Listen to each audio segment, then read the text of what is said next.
Alors, Erev Tov, on va continuer donc sur Ishtadlut et Bitachon. Donc, c'est le troisième cours. Ce soir, on est Rosh Chodesh Adar et il est marqué que Mishenichnas Adar Marbin Besimcha. Lorsque le mois de Adar, il rentre, alors on doit se renforcer sur la Simcha. C'est pas marqué que en Adar, il faut se renforcer. C'est marqué Mishenichnas Adar. Contrairement à ce que la Torah a l'habitude de nous enseigner, que normalement il faut aller Be'adraga, c'est-à-dire qu'il faut aller de niveau en niveau, doucement jusqu'à ce qu'on va arriver au summum. Ici, la Torah elle nous demande directement, Mishenichnas, à peine le mois de Hadar il rentre, on doit être déjà en haut de la tour Eiffel, au niveau de la Simcha qu'on doit avoir. Comment est-ce que la Torah peut nous demander une telle chose? Pourquoi est-ce que la Torah nous le demande de la sorte? Pourquoi est-ce qu'on ne dit pas que doucement, quand le mois de Hadar va arriver, alors jusqu'à ce qu'on va arriver à Purim, Be'ezrat Hashem, alors à Purim, ça sera la couronne de la Simcha qu'on va atteindre. Or ici, non, Mishenichnas, au moment où le mois de Hadar il rentre, c'est là qu'on doit atteindre le top niveau. Pourquoi est-ce que la Torah nous demande de la sorte? Sur cela, plusieurs réponses. Si vous remarquez, Rashi, dans la Gemara, nous dit qu'on remercie Hachem pour les miracles qu'il nous a fait à Purim et à Pesach.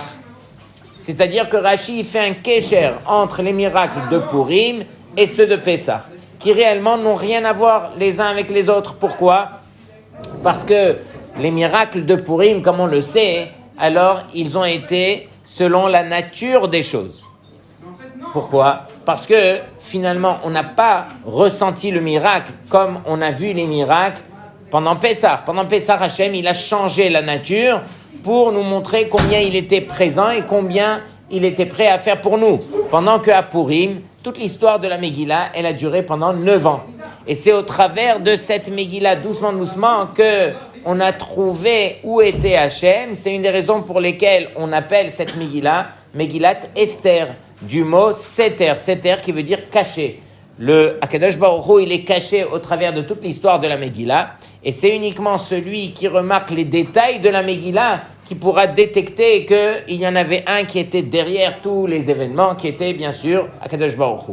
Hamelech, celui qu'on appelle Hamelech dans la Megillah, c'est nul autre que Akadosh Baruch Hu. Pendant que Melech Achashverosh, c'est le roi Achashverosh. Mais Hamelech revient sur Akadosh Baruch Hu, c'était le moyen caché de montrer que Hachem était derrière chaque événement qui se déroulait au travers de la Megillah. Et donc, Mishenichnas Hadar, lorsque un homme, il commence le mois de Hadar, il réalise à ce moment-là qu'on va rencontrer quelqu'un comme si on n'avait pas vu un ami pendant plus de 30 jours. Voilà, Yohan, quand il est venu tout à l'heure, j'étais hyper content. Le Shulchan Aruch, il dit que lorsqu'on n'a pas vu quelqu'un pendant 30 jours, alors il faut faire la bracha de Shechianu Beshem ou Malchut. Et donc, pourquoi est-ce qu'on ne le fait pas? Alors, il y a plusieurs raisons, peu importe. Mais déjà, il y a une shita qu'il faudrait faire cette bracha de Shechianu quand on a vu quelqu'un. Et donc, quand on a vu quelqu'un qui nous est cher et qu'on le voit directement, alors on est hyper content. On ne s'attendait pas à le voir et puis comme on le rencontre, on est très heureux. De même, le mois de Hadar, c'est le mois de rencontre avec Akadosh Baruch Hu. Où Akadosh Baruch Hu, il nous montre combien il est avec nous au travers de la nature des choses. C'est ça ce qu'on doit apprendre à vivre avec au quotidien. C'est-à-dire que Hachem, il est là, non pas au travers des choses qui sont incroyables, c'est au travers des petites choses de tous les jours. Tous les jours, Hachem, c'est marqué Hachem Tzilecha Aliyah Diminecha. Hachem Tzilecha, c'est ton ombre. Aliyah Diminecha, sur ton côté droit. Ton côté droit, c'est le côté qui est le plus fort. Qui sait qui est l'ombre de la personne, c'est Akadosh Baruch Hu lui-même. C'est-à-dire que quand on marche, on voit une ombre. Et on s'imagine que c'est nous. C'est pas nous, c'est Hachem qui nous accompagne partout où on est. Même quand on est en difficulté et surtout quand on est en difficulté. Et donc il faut réaliser qu'au travers de la nature, Akadosh Baruch Hu, c'est lui qui gère tout. C'est une des raisons pour lesquelles Mishenichnas Hadar Marbin Besimcha depuis le départ, parce que là c'est la rencontre qu'on a avec Akadosh Baruch Hu. Et on a un double Hadar cette année, donc beaucoup plus de temps et de raisons que de réfléchir à toutes ces belles choses pour nous rapprocher de Akadosh Baruch Hu. Donc on revient à nos moutons, Bitachon et Ishtadlut, on revient sur la Parnassa. Alors aujourd'hui, je vais commencer différemment, c'est-à-dire que je vais prendre le Shulchan Aruch. On va voir le Shulchan Aruch qui concerne ces halachot et on va essayer de comprendre ensemble qu'est-ce que Akadosh Baruch Hu nous demande. Donc je suis dans Ilchot Bet HaKnesset Siman Kuf Nun He 155. Alors ce sont les halachot pour celui qui va au Bet HaKnesset ou au Bet HaMidrash. Vous savez qu'il y a des halachot. Où est-ce qu'on doit aller une fois qu'on fait la tfila? Qu'est-ce qu'il faut faire tout de suite après la tfila? Alors nous, bien sûr, on ne pose pas de questions. Après la tfila, c'est le petit déjeuner. Et après le petit déjeuner, c'est soit l'école, soit le travail. Il n'y a pas de questions à poser. Pendant que le Shulchan Aruch, il a quand même quelque chose à nous proposer. Achar sheyatza mi Bet HaKnesset. Une fois qu'il est sorti du Bet HaKnesset, Yeler, les Bet HaMidrash. Il va au Bet HaMidrash. Il va pas manger. S'il va manger, alors il va s'endormir et il va penser au côté matériel des choses. Je ne dis pas qu'il faut jeûner, mais il serait bien de prendre un petit truc et de foncer à la deuxième adresse qui s'appelle le Bet HaMidrash. Et sur cela, le Shulchan Aruch nous dit « Veikva et lilmod » et qu'il fixe un temps pour étudier la Torah. « Vetzarir sheoto et yihye kavua » et il faut que ce temps qu'il a fixé, il soit un temps qui est fixe. C'est quoi un temps qui est fixe? Le monde, il peut trembler, on ne bouge pas de ce moment. Ce moment, peu importe, le plus grand contrat au monde ne pourra pas repousser ce moment. Ok? Shelo ya'avirenu, que rien ne pourra le transgresser. Af imhu savour le'arviach harbe, même s'il pense qu'il va gagner beaucoup d'argent ou beaucoup de etc., alors qu'il ne bouge pas ce moment de Torah qu'il aura fixé. Je ne suis pas en train de faire du moussard, je suis en train de vous lire le Shulchan Aruch. Shulchan Aruch, c'est quand même assez sérieux, donc on se doit un petit peu de réfléchir qu'est-ce qu'Akadosh Baruch Hu il attend de nous. Donc au travers de cette halakha, on comprend bien que cette halakha dépend d'un ingrédient qui s'appelle nul autre que bitachon et ishtadlut. Quelqu'un qui n'a pas de bitachon, comment est-ce que du Bet HaKnesset où il a terminé la tfila, il peut directement se diriger vers le Bet HaMidrash où il devra fixer un temps de limoud qu'il n'aura pas le droit d'enlever face à quoi que ce soit qui peut se trouver sur terre. Je continue. Ça, c'est le Rabbi Yosef Karo. Le Rama, qu'est-ce qu'il dit? Ve'af mi she'eno yodea lilmod. Et même celui qui ne sait pas étudier. Yelech le Bet HaMidrash uschar alicha beyado. Qu'il aille au Bet HaMidrash. Et le simple fait de marcher jusqu'au Bet HaMidrash, c'est déjà un mérite pour lui. Écoutez bien. O ikva lo makom veilmad me'at bema sheyodea. Ou bien qu'il se fixe un endroit et qu'il étudie un petit peu de ce qu'il peut à sa portée. Aujourd'hui, il y a de tout. Il y a des cours qu'on peut écouter, il y a des cours qu'on peut lire en français, en anglais, etc. Et donc, il n'y a aucune raison aujourd'hui de ne pas étudier. Ve'yarshov be'inyanav. Et qu'il réfléchisse justement à toutes ces choses qui vont le remettre en question. Je me rappelle une fois, il y avait quelqu'un qui venait au cours. Et tous les soirs, pendant qu'on étudiait la Gemara, lui, il venait tous les soirs, il amenait sa Gemara, il se mettait devant la Gemara et directement, il se mettait à dormir. Et des fois, on l'entendait même ronfler. Et un beau jour, je lui ai dit, mais dis-moi, tu viens tous les soirs et tout ça, mais tu dors tous les soirs, là.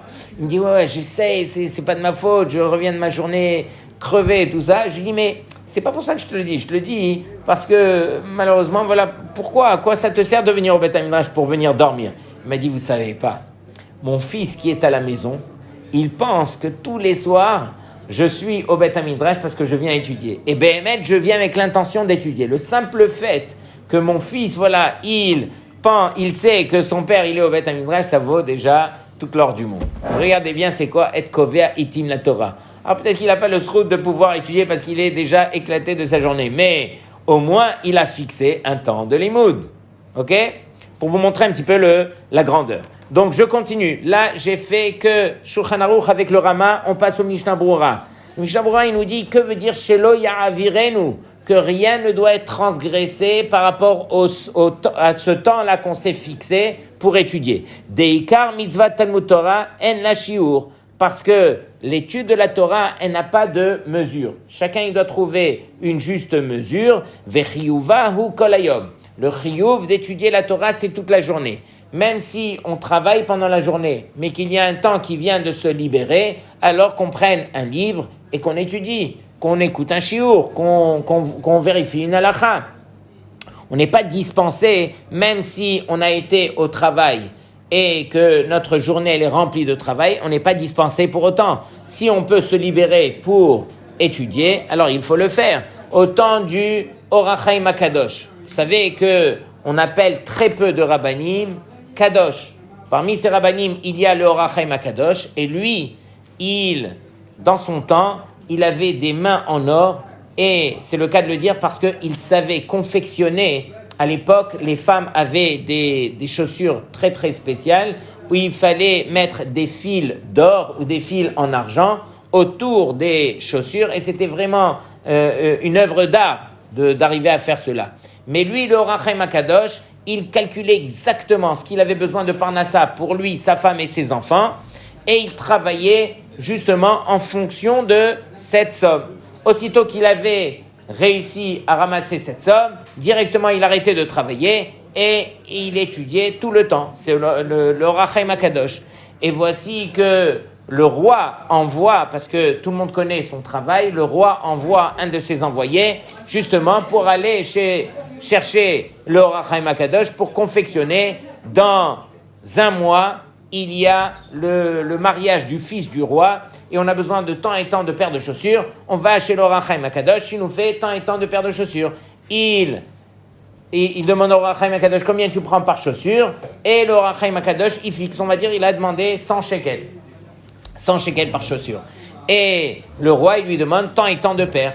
Alors le Orach Chaim HaKadosh, il s'excuse et il dit « Mechila, je ne peux pas confectionner autant de chaussures. Pourquoi ? Parce que ça va me demander trop de temps, et je vous dis la vérité, moi j'étudie la Torah. » L'envoyé du roi, il dit sûrement que celui-là, il est en train de me raconter quelque chose pour que j'augmente le prix. Il lui a doublé le prix, et le Orach Chaim HaKadosh, il dit « Non, si vous doublez le prix, alors je ne pourrai faire que, je pensais faire 2 paires, j'en ferai qu'une seule. Parce que l'argent que vous m'avez accordé me suffira pour étudier après. » Et donc, ils n'ont pas compris. Et il est retourné chez le roi. Il a insisté, bien sûr. Il est retourné chez le roi. Le roi, il dit, écoute, va chercher quelqu'un d'autre pour le faire. Mais celui-là, je m'en occupe tout de suite après. Le mariage est passé. Et ensuite, le roi, il appelle ses serviteurs et il leur dit, ne lui posez plus de questions. Vous le prenez et vous le jetez dans la fosse à lions. La fosse à lions de l'époque, c'était vraiment là où il y avait des lions, des panthères et tout ça. Et il n'a pas voulu faire le travail que je lui ai demandé, donc on le jette. Et donc ils prennent le Orach Chaim HaKadosh et ils le jettent. Et à cette époque, on laissait donc le corps mourir et on retirait les ossements que 3 jours après, on les remettait à la famille pour aller l'enterrer. Et voici que à ce moment-là, quand ils sont arrivés après 3 jours, ils ont vu le Orach Chaim HaKadosh en train de faire un shiur devant les lions, les panthères. Tout le monde l'écoutait, tout le monde était serein. Les serviteurs ont couru chez le roi, ils ont dit on n'a jamais vu une histoire pareille. Le roi, il les a pris pour des fous, il a envoyé des gradés, les gradés ils sont revenus de la même façon. Et le roi, il a dit si c'est comme ça, je me déplace moi-même. Le roi il a vu le Orach Chaim HaKadosh comme ça. Il a demandé au Orach Chaim HaKadosh de sortir parce que eux ne pouvaient pas rentrer, les bêtes sauvages allaient les dévorer. Il est sorti de la fosse des lions et voici que le roi l'a porté sur ses épaules et il a marché jusqu'au palais. Et donc tout le monde a vu cela, ils ont fait un grand kavod. Comment est-ce qu'un homme était aussi kadosh que ça, que toute sa vie c'était quoi ? C'était le Limud HaTorah. Donc, on peut arriver au niveau de raconter des histoires, que ce soit Baba Saleh, Orach Chaim HaKadosh, mais il faut savoir que ces gens sont devenus des grands uniquement parce qu'ils avaient cette chose qui s'appelle Kovea Itim la Torah. C'est quoi Kovea Itim la Torah ? Fixer un temps de limoud. Peu importe ce qui va se passer sur terre. Ça, on ne le bouge pas. On ne touche pas à ça. Et aussitôt qu'on a fixé, on ne touche pas. Donc, je reviens sur le Mishnah Berurah. Mishnah Berurah, il dit que chiyuva kolayom. Le chiyuv du Limud Torah, c'est toute la journée, à chaque fois, kozman sheyesh lo pnai, à chaque fois qu'il a une occasion pendant la journée, qu'il se libère, il devra étudier. Ensuite, le Mishnah Berurah, il dit comme ça. Tsarir ha'adam leyached et kavua bechol yom. Chaque jour, on doit fixer un temps. Comme il est écrit dans la Torah, Ve'agit abo yomam valayla, le jour et la nuit, on doit trouver un temps. Faire attention qu'en ce moment, la nuit tombe assez tôt, puisque c'est l'hiver, et donc il faut faire attention de pouvoir étudier le jour et prendre un petit peu de temps aussi la nuit. La nuit, on le fait behidour, mais au moins le jour, voilà, il faut shelo ya'avirenu beshum pa'am, que on ne transgresse pas cela jamais. Yachol le'ashlim akviut shelo bayom yihye alav kemocho v'yashlimenu balayla. Si toutefois un jour est passé et on a eu un cas de force majeure, on n'a pas pu étudier, alors il dit qu'on peut payer ses dettes en rattrapant le limoud de la journée pendant la nuit. La nuit, on étudie 2 fois plus pour rattraper le limoud du jour. Ok? Et le lendemain, alors c'est un autre jour déjà. Ok? Alors on essaye de faire au mieux. Ensuite, ce que veut dire que ici on te dit comme ça, imhu savour l'arviach harbe. Si maintenant il pense qu'il va gagner, il a un gros contrat qui se présente à lui au moment du moment qu'il a fixé pour son limoud. Est-ce qu'il a le droit de déplacer son limoud pour gagner son contrat et après étudier, ou bien non? Du fait que le temps il a été fixé de 10h à 10h30, on ne touche pas à ce temps, même quitte à perdre le contrat. Mishnah Berurah, Ve'ish kaze hu mi ba'ale amana. Et cette personne-là, qui arrive à surmonter cette épreuve, alors cette personne, on l'appelle mi ba'ale amana. Il a de la emuna. Il possède de la emuna, de la foi, shema amin ou boteach ba Hashem, parce qu'il croit, il a confiance en Hashem, shelo yersarlo mezonotav al yedeze, que Hashem ne va jamais diminuer de sa parnassa pour cela. Donc imaginez ce qu'on est en train d'écouter là, c'est pas évident. On est au travail et le travail doit se terminer là et le patron il vient nous voir et il nous dit non, aujourd'hui je donne le double, si tu restes, il y a une heure sup et tout. Et nous, on se dit, une heure sup, ça m'aiderait ce mois-ci. Mais j'ai le chiour ce soir qui commence à 19h. Qu'est-ce qu'on fait? Alors, sur cela, on doit être convaincu que jamais Akadosh Baruch Hu, il va toucher à la parnassa que l'homme doit recevoir, justement parce que il a touché à son limoud. On continue. Ensuite, le Mishnah Berurah, il nous dit, Im ra'ui sheyavo li revach yavohu be'atzmo me'akadosh baruch hu. L'homme, il doit se répéter cette phrase. Il doit se dire que si l'homme, il est conscient qu'il doit gagner tant et tant d'argent, alors l'homme, il doit se dire, dans tous les cas, Akadosh baruch hu, il me l'accordera. Que je travaille 1 heure de plus, que je ne travaille pas, mais mon limoud, je ne le touche en rien. Pourquoi? Parce que c'est quelque chose de fixe. Donc ça, c'est la première lacha, Kuf Nun He. On va passer à la seconde, Kuf Nun Vav. Donc, Kuf Nun Vav, c'est une fois qu'on est parti du Bet HaKnesset et qu'on a fait son limoud au Bet HaMidrash. Après, qu'est-ce qu'on fait? On va au travail. Oui, il y a le Shulchan Aruch, Masa ou Matan. Masa ou Matan, c'est le business. Masa ou Matan. Vous savez que le Ramban, il a posé une question énorme dans la paracha de la semaine dernière, paracha de Mishpatim. Pourquoi? Parce que paracha Yitro, on voit Mahamad Har Sinai, on voit que tous les béné Israël ont été réunis, ils ont entendu la voix d'Hachem au moins pour les 2 premières dibrot, et après c'est Moshe Rabbeinu qui leur a transmis donc les 8 autres, et après on voit que la paracha de Yitro, elle est coupée par celle de Mishpatim, mais à la fin de Mishpatim, on voit que Hachem, il a été correct, un brit, il a signé une alliance avec les béné Israël, quand les béné Israël ont enfin dit le secret du monde qui est Naaseh Venishma. Donc Naaseh Venishma n'a pas été dit dans Parashat Yitro. Dans Parashat Yitro, c'est marqué Naaseh.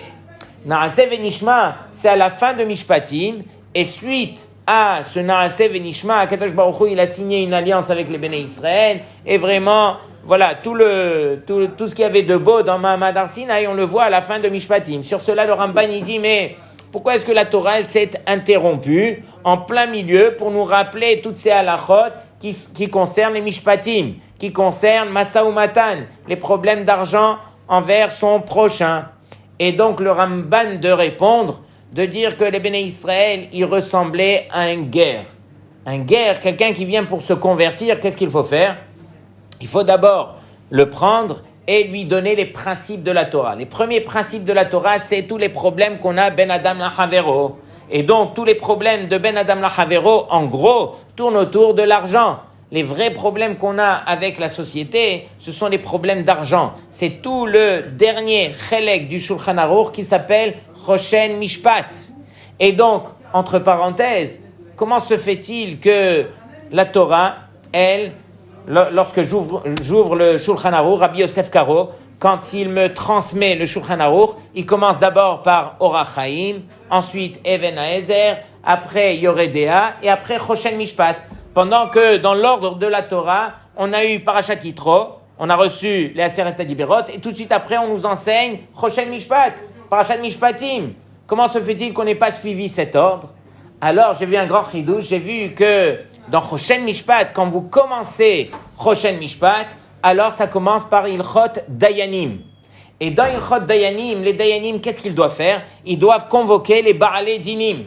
Celui qui vient revendiquer l'argent et celui qui dit non, moi je ne dois rien. Il les convoque tous les deux et il leur dit écoutez, est-ce que vous choisissez de faire selon le din strict ou bien vous choisissez de faire la pshara? Pshara veut dire un compromis. Et le Shulchan Aruch termine en disant mais Tov, c'est bien de faire la pshara, c'est bien de faire le compromis. C'est mieux de faire le compromis que d'aller d'après la halakha stricte en ce qui concerne les problèmes d'argent. Et donc on répond, on dit, si on avait devancé, donc si Rabbi Yosef Karo il avait devancé quelque part le Choshen Mishpat avant Orach Chaim, alors on aurait pu penser de dire que c'est bien de faire une pshara, non pas seulement dans les problèmes d'argent, mais même dans les problèmes de Shabbat, dans les problèmes de kashrut et tout ça. Non, on vient dire que les 3 premiers chalakim du Shulchan Aruch, il n'y a pas de pshara à faire, il n'y a pas de compromis à faire, il faut faire la halakha stricte. Dans quel cas est-ce qu'il conviendrait de faire une pshara? Dans les problèmes d'argent, parce que l'argent, ça t'appartient. Sur cela, il faut montrer ta émouna et ton bitachon. Il faut apprendre à être mevater, à pardonner. Quelqu'un ne... C'est marqué dans la paracha aussi, c'est marqué que tu as prêté de l'argent et tu sais que cette personne n'a pas les moyens de te rembourser maintenant. Tu n'as pas le droit d'aller revendiquer ton argent, bien que la date d'échéance, voilà, elle a été dépassée. Et des fois, il faut apprendre aussi à être mévater. Et souvent, quand on est mévater, alors Akadosh Baruch Hu, il nous accorde une bracha inimaginable. Donc on revient à nos moutons. Le Ramban a dit, pourquoi est-ce qu'on a interrompu justement ce Mahamad Har Sinaï avec la fin de la paracha de Mishpatim, là où ils ont dit Naaseh Venishma? Sur cela, le Ramban il dit, parce que nous, les Béné Israël, à ce moment-là, on ressemblait à ce guerre qui venait se convertir, sur lequel il fallait lui donner toutes les bases. Quelles sont les bases de la Torah? C'est tout ce qui est Masa ou Matan avec son prochain, tous les problèmes d'argent. C'est surtout ça qu'il faut apprendre à se battre. Et donc, le Shulchan Aruch il nous dit comme ça, Acharka, une fois qu'il a été au Beth Midrash, Yelech le'asakav, qu'il aille travailler. On va pas faire tout, on va pas tous être des avrechim, c'est vrai ou pas? Et donc, il va aller travailler, d'école Torah shen ima melacha, parce que toute Torah sur lequel il n'est pas accompagné par melacha, par un travail, sofah betela vigoreret avon. Finalement, il va finir par ne pas étudier et ça va le pousser même à faire des fautes. Ki ha'oni yavirenu al da'at kono. Parce que la pauvreté, alors, elle va lui faire tourner la tête et il perdra ses moyens. Regardez combien est-ce qu'un homme, il doit être responsable, même de sa parnassa. C'est pas donné à tout le monde. Bien sûr que celui que son cœur, il a poussé à étudier, va dire qu'il aura plus de mérite d'aller étudier. Et s'il peut gagner un petit peu au kollel et se suffire de cela, tant mieux. Mais il faut que sa vie, elle soit cohérente. Au jour d'aujourd'hui, malheureusement, alors c'est pas tout le monde qui vit comme un avrech, mais on voit beaucoup de gens qui se trouvent dans les kollélim, qui sont pas des avrechim, et qui peuvent profiter de l'argent de la tzedaka. Je suis en train de viser personne ici, je suis juste en train de parler en théorie, et de dire que finalement, il faut vivre de manière cohérente. un avraire qui touche tant par mois, alors tout chez lui à la maison est tourné vers ce genre de parnassa où la Emouna et le bitachon l'accompagnent au travers de son quotidien. On est d'accord? Maintenant, ou mikol makom, lo ya'ase melarto ikar et la haray. Dans tous les cas, le Shulchan Aruch dit, on n'aura pas le droit de faire de sa parnassa ikar, le plus important, et de faire de sa Torah haray, quelque chose qui est de temps en temps. Et là, Torato keva, veze itkayem beyado. Il doit rendre sa Torah quelque chose de fixe, quelque chose d'important, et grâce à cela, alors il aura le mérite que sa parnassa et sa Torah, les deux vont subsister, les deux vont exister. Ok? Mais il termine en disant, veissa veiten be'emuna. Mais il devra faire son business avec les lois du pays, avec la emuna, c'est-à-dire avec honnêteté. Ok? Chose qui n'est pas donnée à tout le monde. Malheureusement, on aurait dû, avant de commencer à faire du business, avant de toucher à l'argent, on devrait s'asseoir avec chacun et lui apprendre le 4e chelek du Shulchan Aruch qui est Choshen Mishpat. Mais malheureusement, aujourd'hui, c'est répandu que Choshen Mishpat, on le laisse pour les Dayanim et nous, laisse-nous faire nos magouilles avec notre business comme on l'entend, comme on a envie. Et de toute façon, ouvre les yeux, tu vas voir que tout le monde fait des magouilles. C'est ce que j'entends tous les jours. Donc du fait, Rav, que tout le monde fait les magouilles, donc moi aussi je fais les magouilles. Et le Shulchan Aruch, laissez-le pour les Dayanim. C'est eux qui jugeront en temps et en heure et tout ça. Mais pour l'instant, on continue avec les magouilles. Donc ça, il faut faire attention. Ok? Il faut apprendre à faire comme le Shulchan Aruch dit, veissa veiten be'emuna, de manière honnête. On continue. Que veut dire maintenant qu'il devra faire de son travail, il ne pourra pas faire de son travail ikar, mais il devra faire de sa Torah ikar, et son travail haray. Et là, il y a assez rakede parnasato, c'est-à-dire, comme on a expliqué plus haut, qu'on va au travail, mais on va au travail quelque part pour cacher la bracha, le miracle que HaKadosh Baruch Hu t'accorde pour te permettre de vivre. Mais c'est pas pour autant que tu as le droit d'en faire une carrière de ce travail que tu es en train de faire. Tu dois le faire uniquement comme but de parnassa. Comme but de parnassa veut dire que c'est pour subvenir à tes besoins, ne pas se tromper. Nous, quelque part, on est complètement mélangés et lorsqu'on va au travail, ça devient notre vie et tout dépend de ce travail, c'est notre carrière, et on s'oublie. Pendant que le Ikar, c'est à la fin de ta journée, assis-toi, ta femme, elle devrait te prendre et te dire « Meir, qu'est-ce que tu as appris aujourd'hui ?» Aujourd'hui, tu pourras lui dire que tu as appris beaucoup de choses. Mais ça devrait être comme ça tous les jours.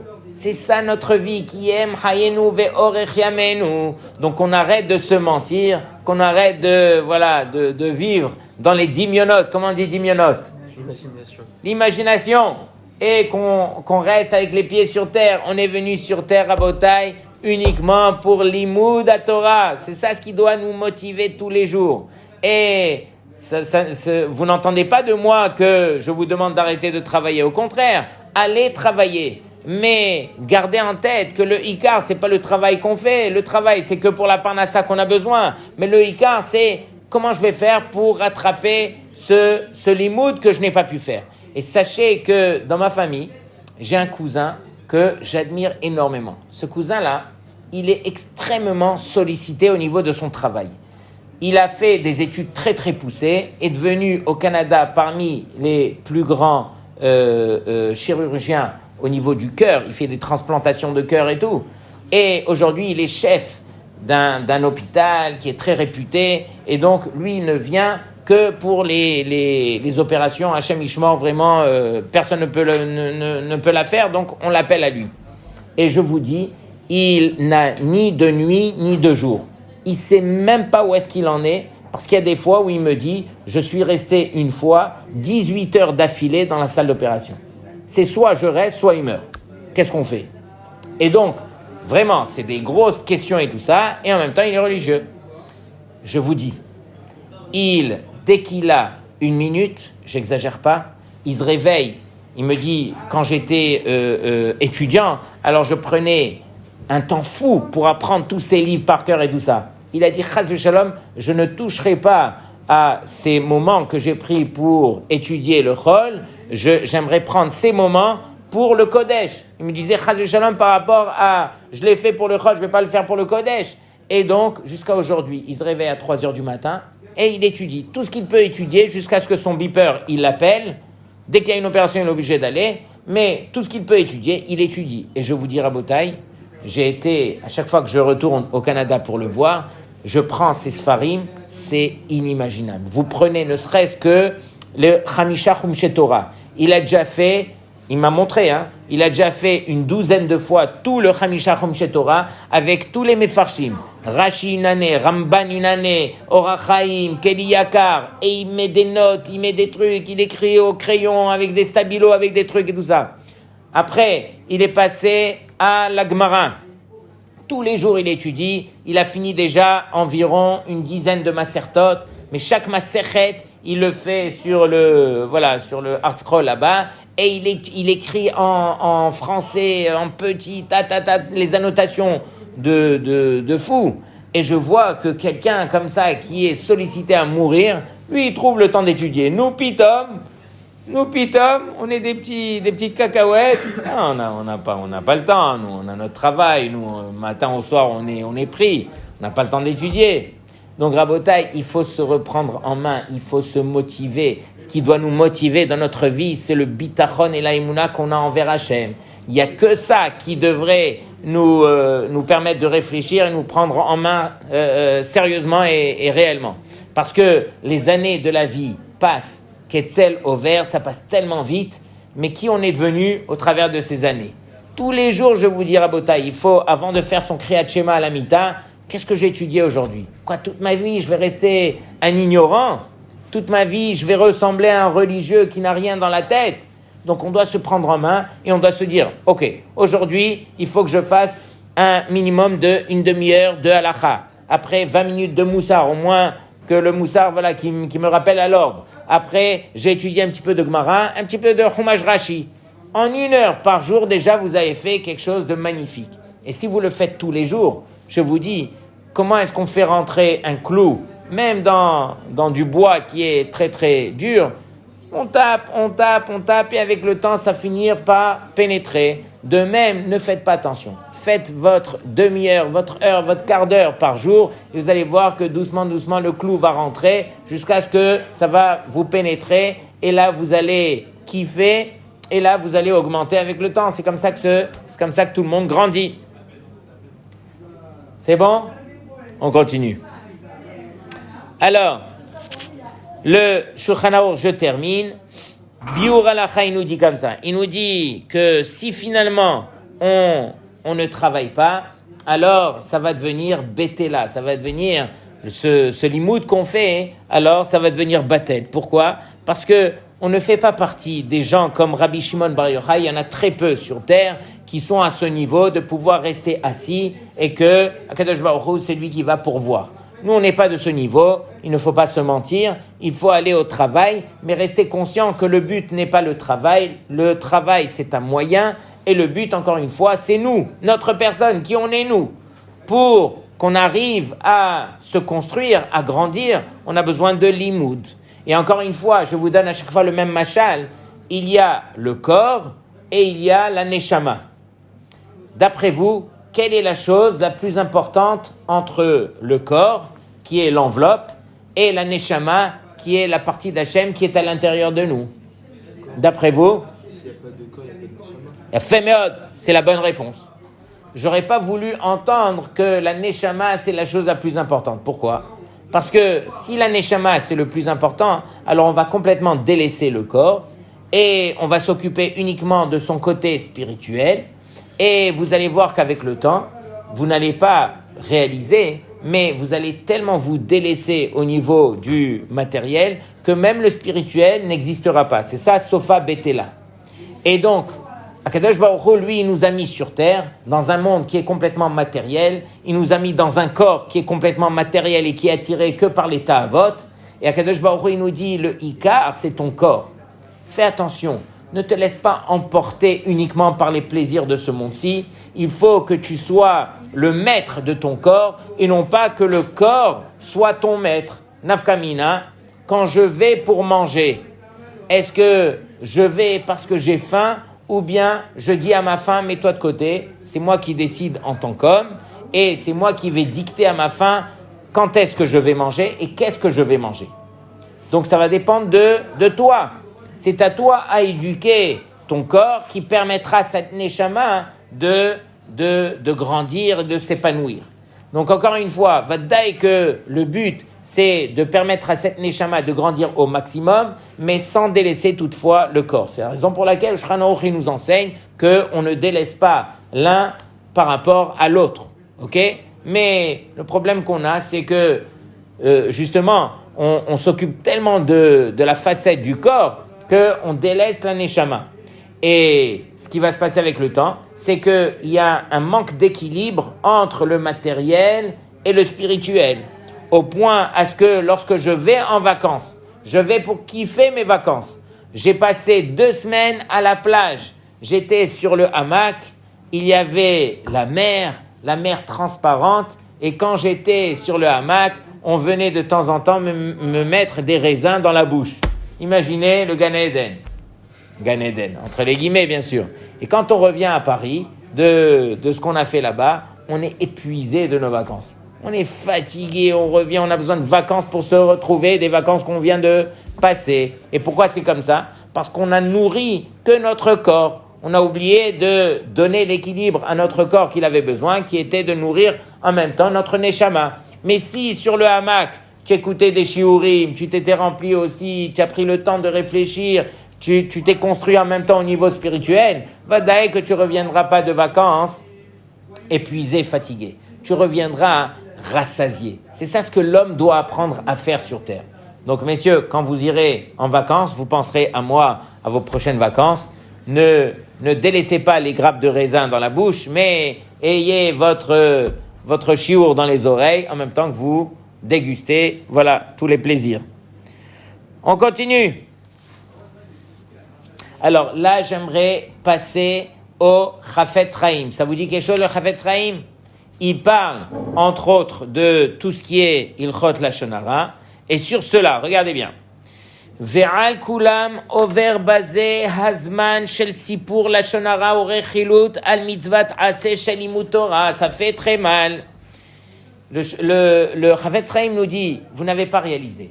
Mais pendant que vous allez chas v'shalom faire du Lashon Hara ou du colportage, sachez que vous n'allez pas recevoir que la punition d'avoir dit du mal de votre bouche, mais vous serez puni par rapport à quoi ? Sur la mitzvah de limud Torah que vous avez annulée en faisant ce Lashon Hara.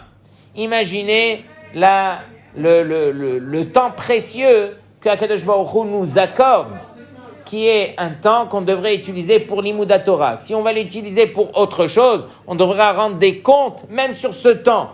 Pas juste sur la mauvaise action qu'on a transgressée, mais même sur le temps qu'on a pris pour faire cette mauvaise action. C'est bon ou pas ? C'est ça ce que le Gaon Mivina dit, on devra rendre des comptes à la fin des temps, on devra rendre din vecheshbon. C'est quoi din vecheshbon ? Les deux, ce sont des synonymes. Din, c'est le din, cheshbon, c'est le compte. Sur cela, le Gaon Mivina dit oui, le din, c'est sur la mauvaise action. Cheshbon, c'est sur le temps que tu as utilisé sur la mauvaise action que tu aurais dû utiliser pour faire des mitzvot. Donc imaginez combien est-ce qu'on doit faire attention même sur ce temps. Et donc, qu'est-ce qu'il dit d'autre ? Il dit Alze zman leyoter mirde cheach hamiti shelo leaniach leyetzer letzad et darko bazé yomar shakol ou echeach. Donc il faut faire attention. C'est vrai aussi, on peut se tromper de s'imaginer que tout est obligatoire. C'est-à-dire, quand je vais au travail, alors je me suis convaincu que c'est obligatoire. Il faut faire attention, que de temps en temps, il faut se rappeler à l'ordre et il faut voir vraiment les choses qui sont obligatoires, les choses qui sont moins obligatoires. Des fois, il faut se remettre en question. J'ai un élève en ce moment qui est à l'école, qui lui est complètement israélien. Du jour au lendemain, il est parti d'Eretz et il est venu en France à Paris. Il dit pas un mot en français, ni lui ni ses parents. Et du jour au lendemain, il se retrouve dans une classe à Paris avec que des petits Français autour de lui qui ne savent même pas dire un mot en hébreu. Et je le regarde, il me regarde. Et je me dis, mais ils ont que ça à faire, les parents, de venir comme ça. Et moi, je les ai jugés les casse-routes. Je me suis dit, ils sont venus en France parce qu'ils ont été mutés au niveau de leur travail. Ils étaient obligés de venir en catastrophe. Ils ont mis leurs enfants et voilà, ils n'avaient pas le choix. La réunion avec les parents, je rencontre les parents pour la première fois. Et des parfaits Israéliens, tout ça. J'ai dit, Mechila, vous êtes là pourquoi? Ils m'ont dit, nous, on n'a pas de travail. Non, on n'est pas venu pour le travail.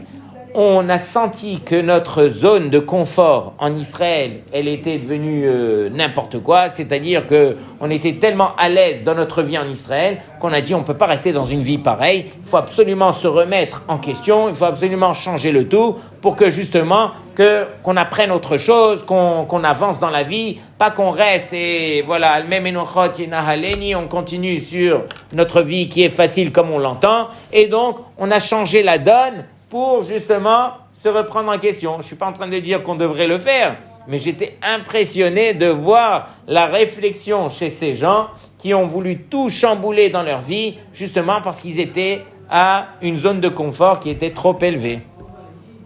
Vous entendez ou pas?